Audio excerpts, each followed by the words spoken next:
Có ai muốn nghe một câu chuyện nhỏ mà có thể thay đổi cách nghĩ không? Nào, cùng xem bắt đầu nhé.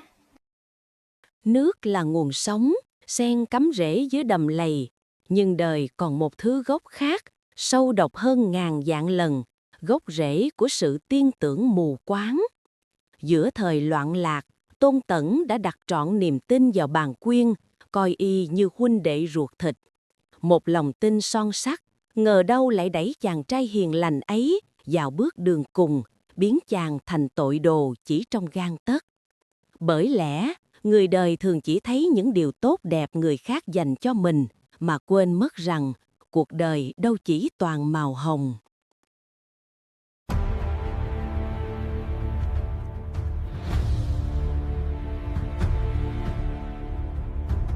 Tướng quân Bàn, người phò tá nước Ngụy rất tốt.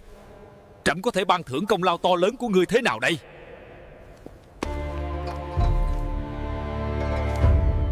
Phụng sự bệ hạ là vinh hạnh của thần.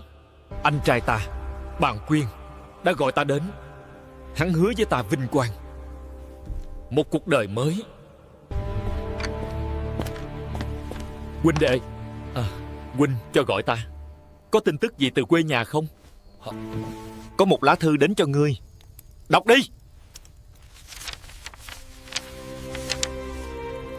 Huynh trưởng, huynh tại sao? Tội danh mưu phản, không thể chối cãi.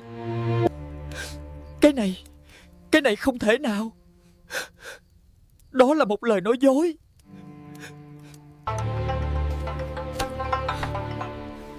Tội phản quốc rất nặng, huynh đệ.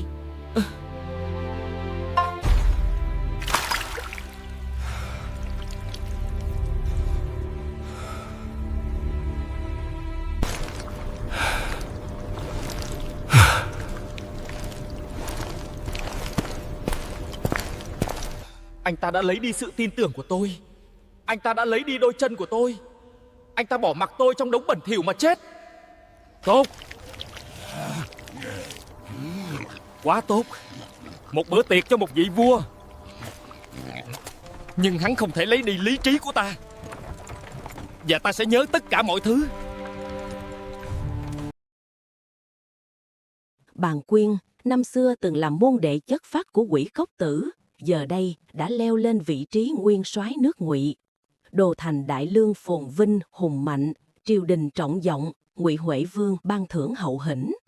Thế nhưng đằng sau tiếng cười vang vọng từ thao Trường Sa, ẩn sâu trong lòng Bàn Quyên là một âm mưu hiểm độc, tham vọng độc bá thiên hạ. Một ngày nọ, tin tức từ Quỷ Cốc lan truyền đến tai Ngụy Huệ Vương.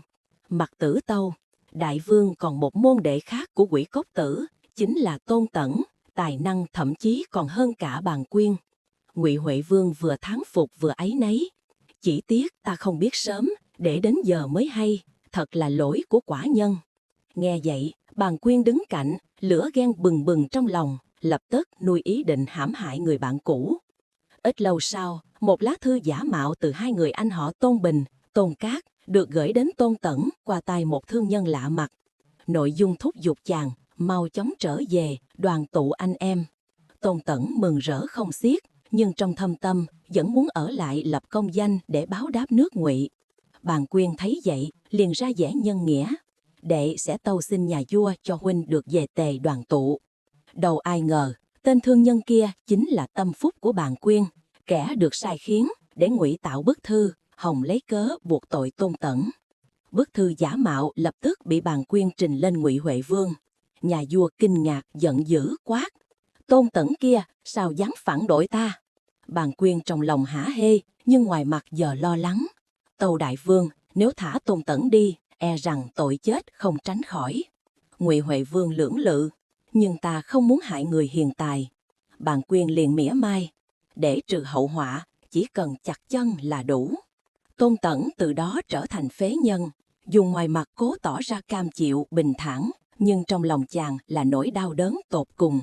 Giờ đây, người bạn cũ năm nào đã lộ nguyên hình là kẻ đứng sau mọi âm mưu.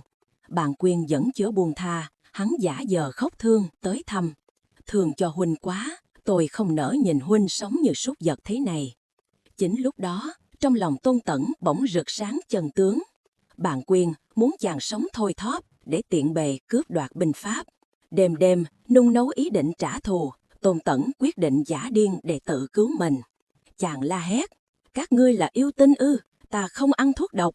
Bàn Quyên thấy vậy tin là thật, cười hả hê: "Tiền sinh điên thật rồi."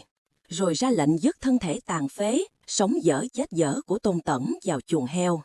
Giữa cảnh khốn cùng, Tôn Tẩn vừa nghi ngờ dã tâm của Ngụy Huệ Vương, vừa hiểu rằng ngài bị Ngụy Huệ Vương ra tay hãm hại cũng không còn xa. Đúng lúc ấy, sứ thần nước Tề là Cầm Hoạt bí mật đến. Nhận ra tình cảnh của Tôn Tẩn, Cầm Hoạt nói nhỏ: "Mau lên, ta sẽ đưa người về Tề." Tôn Tẩn lập tức nắm lấy cơ hội cuối cùng, tiếp tục giả điên, khóc cười thất thường để đánh lạc hướng. Cầm Hoạt khôn khéo, giấu ông vào một thùng gỗ, dùng ngựa kéo đưa ra khỏi thành. Khi Bàn Quyên sai người đến kiểm tra, Lý Giáp báo cáo: Tôn Tẩn đã nhảy xuống giếng tự dẫn mà chết rồi. Ai có thể ngờ, trong thời khắc hiểm nguy ấy, những trái tim chính nghĩa đã âm thầm hợp sức, cứu thoát một bậc kỳ tài khỏi vực thẳm của sự phản bội và tàn độc. Cảm ơn rất nhiều vì đã xem hết video. Hãy để lại suy nghĩ của bạn trong phần bình luận. Sen luôn mong được lắng nghe. Đăng ký kênh để đồng hành cùng Sen nha.